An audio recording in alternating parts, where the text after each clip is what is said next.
Hello friends. Last video में मैंने आपको सूरदास की कहानी सुनाई थी। अब आगे बढ़ते हैं। तारीख 30 मई 1981। विषय है मनुष्य का असली रूप उसका अवचेतन मन है। पृथ्वी पर हम अक्सर यह सवाल सुना करते थे, पृथ्वी पर हम अपने पिछले जन्म या जीवात्मा जगत के बारे में क्यों नहीं जानते? क्यों ईश्वर हमारे मन से उन यादों को मिटा देते हैं? आपका अवचेतन मन हर एक चीज जानता है। आपके साथ यानी आपकी आत्मा के साथ जो कुछ भी होता है वह शुरू से ही आपके अवचेतन मन में अंकित होता है। दुर्भाग्य से आपका भौतिक मन यह सब कुछ नहीं संभाल पाता और ज्यादातर मामलों में यह आपके अवचेतन मन के साथ संघर्ष करता रहता है। केवल कुछ ही आत्माएं जो बहुत उच्च स्तर पर होती हैं अपने अवचेतन मन द्वारा अपने भौतिक मन को नियंत्रण में रख पाती हैं। इन आत्माओं में अतिरिक्त संवेदनात्मक बोध होता है और इनमें से कुछ आत्माओं को पृथ्वी के अपने पिछले जन्म की घटनाएं भी याद होती हैं। उनमें कभी कभी अपने वास्तविक संसार अर्थात जीवात्मा जगत की स्मृतियां भी बनी रहती हैं, लेकिन ऐसा कभी कभी ही होता है। आप शायद यह जानना चाहेंगे कि आपका अवचेतन मन इन स्मृतियों को क्यों सुरक्षित नहीं रखता। जैसा कि हमने बताया, आपके भौतिक मन के लिए इन्हें संभाल पाना मुश्किल होता है। इसके अलावा आपका अवचेतन मन नहीं चाहता कि आप वह सब जाने, क्योंकि आप पृथ्वी पर अनुभव हासिल करने, अपनी परीक्षाएं देने, प्रशिक्षण लेने और कर्मों का फल भोगने आए हैं। यदि आप सब कुछ जान जाएंगे तो आपको उन सब बातों के साथ तालमेल बिठाना बहुत ही मुश्किल होगा और जीवन में कोई आनंद नहीं रहेगा। आप अपना जीवन एक यंत्र की तरह व्यतीत करेंगे। यदि आपको अपने कर्मों का पता चल जाए तो धरती पर आपका जीवन नीरस हो जाएगा। आपका अवचेतन मन हर बात जानता है और वह कभी गलती नहीं करता। इसमें हर बात दर्ज होती है। पृथ्वी पर जन्मी उच्चतर स्तर की आत्माओं का अवचेतन मन धरती की साधारण आत्माओं की तुलना में थोड़ा अधिक ताकतवर होता है। हमने कहा थोड़ा अधिक, क्योंकि जीवात्मा जगत में भी हमारा अवचेतन मन पूरी तरह कार्यशील नहीं होता। हालांकि पृथ्वी के मनुष्यों की तुलना में यह अधिक जागृत होता है। जीवात्मा जगत में केवल 7वें लोक के बाद ही आपका अवचेतन मन उच्च क्षमता के साथ काम करता है। पृथ्वी के कुछ योगी और धर्मात्मा मनुष्यों में लंबे समय तक ध्यान करने की क्षमता होती है। उनका अवचेतन मन अधिक से अधिक जागृत हो जाता है और वे अपने भौतिक मन को अपने अवचेतन मन द्वारा नियंत्रित करते हैं। आप जैसे ज्यादातर लोगों के विपरीत वे अपने भौतिक मन के गुलाम नहीं होते। अपने भौतिक मन के गुलाम मत बनिए। यदि आपने अपने भौतिक मन को नियंत्रित नहीं किया तो वह आपको बद से बदतर हालात की ओर ले जाएगा। जब आप देह त्यागते हैं तो आपका भौतिक मन आपके भौतिक शरीर के साथ ही मर जाता है। आपका भौतिक मन आपको अपने वश में करने और आपको अपने अनुसार संचालित करने के लिए व्याकुल रहता है, लेकिन आप अपनी इच्छा शक्ति का प्रयोग करें और इसे अपने ऊपर हावी न होने दें। आप अनंत काल तक के लिए अपने अवचेतन मन से जुड़ी हुई एक आत्मा है। फिर आप कैसे अपने कमजोर और अप्रशिक्षित भौतिक मन को अपना मालिक बनने दे सकते हैं? क्या आप इतने कमजोर और रीढ़ विहीन प्राणी हैं कि आप इसे नियंत्रण में नहीं रख सकते? अब से यह याद रखिए, आपका अवचेतन मन ही आपका वास्तविक स्वरूप है। इसलिए अपने भौतिक मन को अपना मालिक मत बनने दीजिए, अपना मालिक खुद बनिए।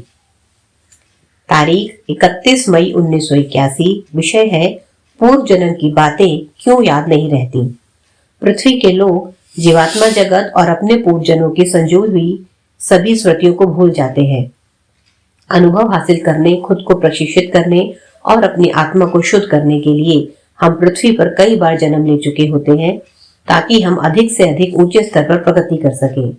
यदि हम पृथ्वी के अपने सभी पूर्व जन्म को याद रखें तो क्या इससे हमें अधिक ज्ञान हासिल करने में मदद मिलेगी? बहुत लोग कहेंगे हाँ, लेकिन हमारा कहना है कि ऐसा नहीं होता, क्योंकि यदि आप अपने पूर्व जन्मों को याद रखेंगे तो क्या आप अपनी पिछली गलतियों को दोहराएंगे? कभी नहीं।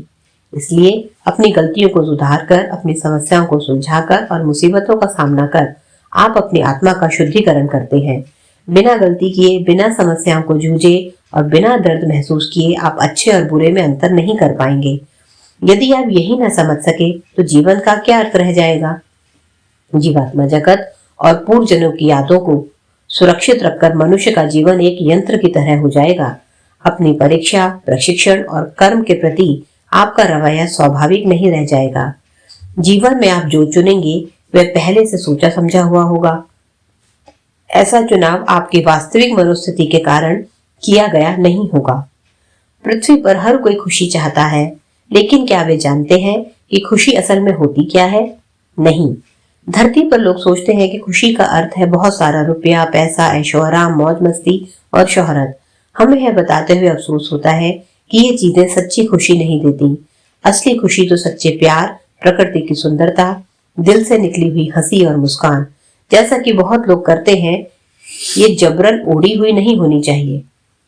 निस्वार्थ भाव से दूसरों की मदद करना और खुद को उच्च स्तरों तक उठाने के लिए अपनी आत्मा को शुद्ध करने से मिलती है।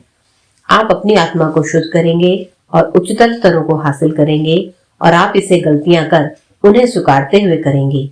यह इस बात पर भी निर्भर करता है कि आप अपनी गलतियों को किस तरह सुधारते हैं, अपनी समस्याओं को किस तरह सुलझाते हैं और किस तरह अपनी मुश्किलों का सामना करते हैं। ये सभी चीजें आप पर ही निर्भर करती हैं कि आप अपनी गलतियों को सुधारने, समस्याओं को सुलझाने और मुसीबतों का सामना करने में किस प्रकार के तरीके अपनाते हैं। सच्चे, सीधे और ईश्वरीय तरीके या बुराइयों और दुष्टता से भरे तरीके। उदाहरण के लिए, यदि आपसे कोई गलती हो जाए और आप यह मानते हैं कि आपने गलती की है, तो आपको उस गलती को जरूर सुधारना चाहिए। आपको धरती पर अनुभव हासिल करने, खुद को प्रशिक्षित करने और अपनी आत्मा को शुद्ध करने के लिए ही भेजा गया है। इससे आप खुद को उच्चतर स्तरों तक उठा पाएंगे। इसलिए आपको जीवन में समस्याओं, मुसीबतों और अन्यायों का सामना करना ही चाहिए। यहाँ जीवात्मा जगत में हमें हर चीज याद रहती है। हमारी स्मृतियां आपकी तरह मिट नहीं जाती, इसलिए हमारा विकास बहुत धीमा होता है। आपका जन्म धरती पर इसलिए होता है कि आप तेज गति से विकास कर सकें, लेकिन आप में से ज्यादातर लोग नीचे गिरते चले जा रहे हैं। आप हैरान होंगे कि क्यों आप अपने वास्तविक संसार, जीवात्मा जगत की बातें याद नहीं रख सकते। यदि आपको जीवात्मा जगत की बातें याद रह जाएं, तो आप भले लोग पृथ्वी पर जीने से घृणा करेंगे, लेकिन बुरी और दुष्ट आत्माएं दुर्भाग्य से यह भूल गई हैं कि पहले, दूसरे और तीसरे लोग कैसे होते हैं। कई बार जब निर्दोष होने के बावजूद आपको दोषी ठहराया जाता है, तो ईश्वर के प्रति आपकी आस्था डगमगाने लगती है।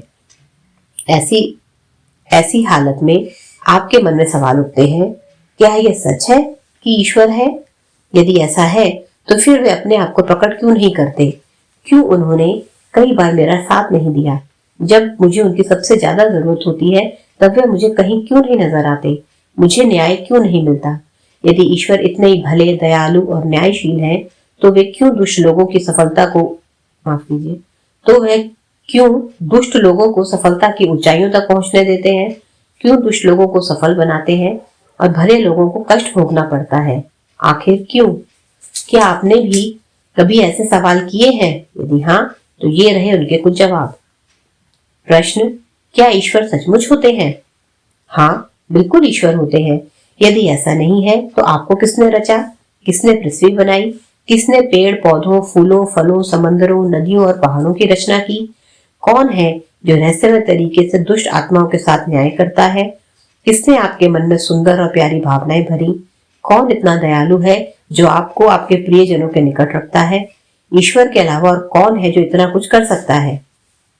प्रश्न, आप निर्दोष थे, फिर भी दोषी साबित किए गए, तब कहां थे ईश्वर? इसके भी कई जवाब हैं। उनमें से एक आपके लिए जरूर सही होगा। पहला, क्या आप यकीन से कह सकते हैं कि आपने कभी किसी को दुख या नुकसान नहीं पहुंचाया? हो सकता है आपको इसी बात की सजा मिल रही हो। दूसरा, हो सकता है आपने किसी को दुखी किया हो या आपने पूर्व जन्म में पाप किए हो और यह उसी का फल मिल रहा हो। स्वाभाविक रूप से आप अधिक से अधिक ऊंचा उठना चाहते हैं, इसलिए जरा सोचिए, क्या आप बिना समस्याओं का सामना किए प्रगति कर पाएंगे? चौथा, यदि आप सोचते हैं कि आप बहुत धार्मिक और भली आत्मा है, तो क्या आपने कभी खुद का विश्लेषण किया है?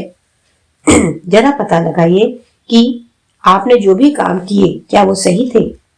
क्या वे निस्वार्थ भाव से किए गए थे? क्या उनमें पाखंड, स्वार्थ या बेईमानी बिल्कुल भी नहीं थी? क्या आपने कभी कोई अच्छा काम किसी स्वार्थ उद्देश्य से किया है? क्या आपको कभी ऐसा विचार भी आया कि नेक काम करने से आपको स्वर्ग मिलेगा, प्रसिद्धि हासिल होगी, या फिर ऐसा करने से आपके पाप धुल जाएंगे? ऐसे नेक काम नेक होते ही नहीं है। आप केवल दुनिया और खुद अपने आप को ही धोखा दे रहे होते हैं जब आप ऐसा सोचकर कोई काम करते हैं। पृथ्वी पर लोग हर समय खुद को धोखा ही देते रहते हैं और ईश्वर को भी धोखा देने की कोशिश करते हैं, जो नामुमकिन है। तो क्या आपको लगता है कि आप पाप कर रहे हैं? हाँ, आप बिल्कुल पाप कर रहे हैं।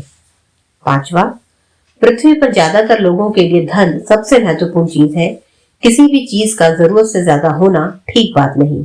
आप यह भी जानते हैं कि सारी दुष्टता की जड़ रुपया ही है। रुपया मनुष्य को अंधा बना देता है। यह उसके कानों को ऐसा बहरा बना देता है कि उन तक गरीबों की विनतियां नहीं पहुंचती। रुपया आपके हृदय को पत्थर बना देता है। आप दया, वफादारी, प्यार, हमारा मतलब यहाँ सच्चे प्रेम से है, और अपने परिवार तथा अन्य लोगों के प्रति अपनी जिम्मेदारी और कर्तव्य भी भूल जाते हैं आप। छठा, क्या आपने कभी किसी को गलत आंका है अथवा किसी को गुमराह किया हो सकता है यह उसी की सजा मिल रही हो। सातवां, क्या आप कभी बहुत प्रसिद्ध या लोकप्रिय होना चाहते थे? हो सकता है आपकी इस इच्छा और महत्वाकांक्षा ने किसी को नुकसान पहुंचा दिया हो या किसी को गुमराह किया हो।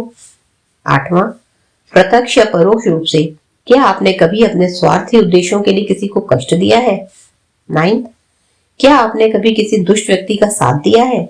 यदि आप दुष्ट लोगों के साथ अच्छा व्यवहार करते हैं तो दुष्ट बने रहने के लिए आप उन्हें प्रोत्साहन देते हैं और इस कारण आप भी उसी वर्ग में शामिल हो जाते हैं। क्या आपने यह महसूस किया कि सर्वशक्तिमान ईश्वर कभी अन्याय नहीं हो सकते और वे कभी किसी के प्रति अन्याय नहीं करेंगे? यदि आप वास्तव में निर्दोष हैं तो चाहे आपके पास सबूत हो या ना हो, वे आपको निर्दोषी साबित करेंगे, बशर्ते आप ईश्वरीय राह पर चलते रहें। हो सकता है ऐसा तत्काल ना हो, इसमें महीनों, वर्षों या दशकों लग जाए, लेकिन प्रभु न्याय जरूर करेंगे। खुद का विश्लेषण कीजिए। अपने आप से यह सवाल पूछिए कि हमें यकीन है कि उनमें से एक ना एक आप अपने लिए सही पाएंगे। जब भी आप किसी मुश्किल में पड़ जाएं अथवा आपके सामने कोई समस्या खड़ी हो जाए, तब आप अपने आप से यही सवाल करें। हम चाहते हैं आप यह समझ लें कि आप पृथ्वी पर हैं और पृथ्वी आपकी आत्मा के लिए एक प्रशिक्षण केंद्र है, जहां आपको अनुभव प्राप्त होता है। उच्चतर लोगों तक पहुंचने के लिए और शाश्वत खुशी पाने का आपके लिए यह एक अवसर है। पृथ्वी आपको अपने कर्मों का फल सहजता से भोगने, नेक कर्म करने, निस्वार्थ भाव से दूसरों और अपने प्रियजनों की मदद करने का मौका भी देती है। तो फिर आप क्या आशा करते हैं? बिना मुश्किलों वाला जीवन, बिना कांटों के गुलाबों की क्यारी? क्या अपनी दुष्ट दुनिया से क्या उम्मीद कर सकते हैं आप? आपको अपनी समस्याओं के साथ बहादुरी और खुशी से संघर्ष करना चाहिए। आपको बुराइयों से लड़ना चाहिए। आपको अपनी आत्मा को शुद्ध करना चाहिए। आप इन्हीं कारणों से इस वक्त पृथ्वी पर हैं। हमेशा इसे याद रखिए और बहादुर, साहसी और बुद्धिमान बनिए। आज आपको लग सकता है कि ईश्वर अन्यायी है, लेकिन एक दिन आपको जरूर पता चलेगा कि सर्वशक्तिमान ईश्वर ने जो किया वह बिल्कुल सही था। वही आपके और आपके प्रियजनों के लिए सबसे श्रेष्ठ भी था। इसमें कहीं कोई गलती हो ही नहीं सकती। आज के लिए इतना ही। धन्यवाद।